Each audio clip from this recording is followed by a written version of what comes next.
দেখো বাতকুল্লাতে বসেই যদি পেয়ে যায় লুধিয়ানার শীতের পোশাক তাও এত কম দামে, তাহলে হাতছাড়া করার কোনো মানেই হয় না। বলতে পারো একটা ভালো নাইটির যে দাম সেই দামেই হয়ে যাচ্ছে শীতের চুড়িদার।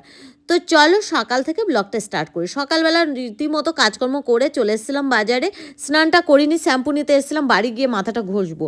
আর এখানে দেখতে পাচ্ছ নিয়েছিলাম একটু পেয়ারা লেবু, গেট পড়ে গেছিলো। তারপরে এগুলো রেখে মনে পড়লো মা যে কলাগুলো দিয়েছে এগুলো তো কেউ খাবে না, এগুলো ছিল বিচে কলা। আর এটা আমার খেতে ভালো লাগে, কারণ ওই যে কয় বছর পর খাচ্ছি তার ঠিক নেই। আর তার জন্য আমি একটা কলা খেতে বসে গেছি, আর এগুলোকে আমাকেই উদ্ধার করতে হবে, তাছাড়া আর কেউ করবে না। তারপরে রান্না বান্না কাজকর্ম করে বলতে পারো সন্ধেবেলা আমি মাথা ঘষেছি। তারপর আমার হেয়ার ড্রাইটা মানে কাজ করছে না, চুল মোটামুটি ভিজা, ভালো করে শুকিয়ে নিতেও পারছি না।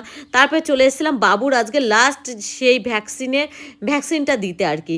4টে ভ্যাকসিন পড়লো, লাস্ট ভ্যাকসিনটা ছিল সেই দিন।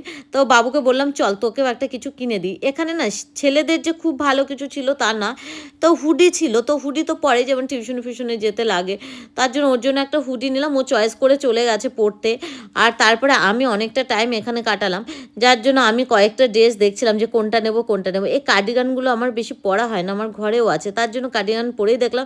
আর ছোট বাচ্চাদের কিছু তেমন কিছু ছিল না ভাই, কি বলবো।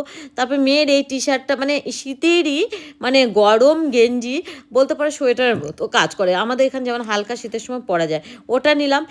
আর আমি কয়েকটা ড্রেস নিয়েছি, মানে এত কম দামে পেয়ে গেছি। কাকু বলেছিল যে তুমি লাস্টের দিকে আসো, আমি অনেকটা কমে দেবো। তো কাকু সত্যি কথা রেখেছে, এগুলো লাস্টের দিকে এসে অনেকটা কমে পেয়ে গেছি।